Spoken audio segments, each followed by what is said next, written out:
खून पसीने के गारे में अपनी हस्ती मिटाकर गाड़े पिलर्स पर जाने कितनी मेट्रो दौड़ाई होंगी याद नहीं, जाने कितनी जिंदगियां खपाकर शहरों को तरक्की के फ्लाईओवर्स की रफ्तार थमाई होगी याद नहीं। उम्र से लंबी सड़कों को बनाते समय जाने कितनी खुशियां बजरी और तारकोल के साथ मिलाई होंगी, कुछ याद नहीं।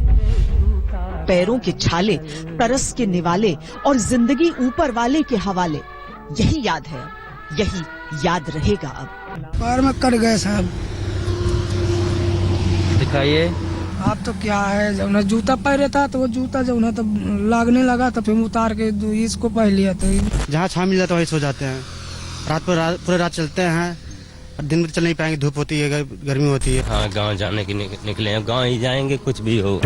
जिन ठेलों पर सामान ढो ढो कर शहर के शहर बना दिए, मालूम नहीं था कि उन पर जिंदगी और गृहस्थी ढोनी। जब तक था हमारे पे तो खा लिया, अब है नहीं, कुछ नहीं।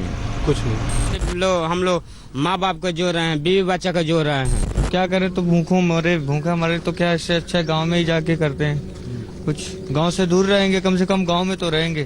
तमाम उम्र खेतों में मजदूरी करके अनाज की बालियां लहलहाते रहे, मालूम नहीं था कि एक दिन भूख ही मार डालेगी। अगर एक हफ्ते भी फसल नहीं कटेगी तो ये बाड़ी झड़ जाएंगी जी खेत में।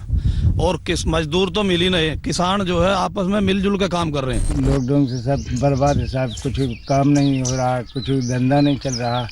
ये जो कछुआरी पे अपना माल पड़ा है वो भी नहीं बिक रहा।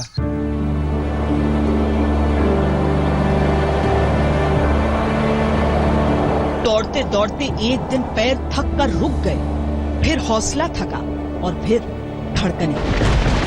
किसने सोचा था ऐसे दिन आएंगे? किसने सोचा था सब इतने बेबस हो जाएंगे? किसने सोचा था एक महामारी सारे सपनों को ऐसे चूर चूर कर देगी? जिंदगी की तलाश या मौत के लिए घर की मिट्टी की चाहत का क्या करते आंखों से छलकते आंसुओं का, दिलों में उठती हुक का। शहरों में रोजगार के ठिकानों पर ताले लटक गए, क्या पता था गांव तक पहुंचने के आधे आधे रास्तों पर ऐसी जिंदगी हाँफने लगेगी।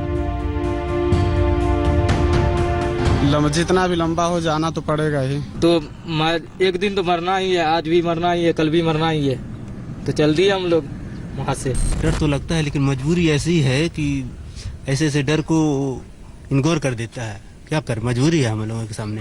पहली बार गए थे अजमेर, लेकिन हम लोग का मालिक खुद ही फंसा दिया। लास्ट में आते आते वो बोला कि खाना वाना देंगे सब कुछ, लेकिन बाद में मतलब पलट गया, घूम गया कि हमने अपने घर से मंगाओ भाड़े वड़े, अपने घर से खाओ।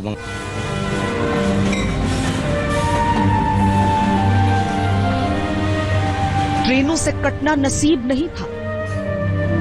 पैदल चलते चलते थक गए और बैठने के बाद उनको नींद लग गई है, अचानक से नींद लग गई बोले। और हम भी तो हमको भी नींद लगी थी, लेकिन हमारे से नीचे बैठे बोले थे, पटरी से नीचे बाजू बैठ के बोले। जितने बच्चे ने बोले हम ये पटरी के नीचे बैठे वाले थे बोले, इसलिए हम भी लाठियों से पीठ का दोहरा जाना किस्मत नहीं थी। भाग्य रेखा में भी बगावत जैसी कोई बात नहीं थी। सर ये लाठी चार्ज किए थे आगे वहाँ पे, इसलिए वहाँ पे भागने के चक्कर में टूट गया था। उठाने गया, फिर ऊपर से एक लाठी और मार दी। 8 आने सी जिंदगी में 4 आने सी बात लेकर कभी कतारों में लगे, कभी कतारों से धकेल दिए गए।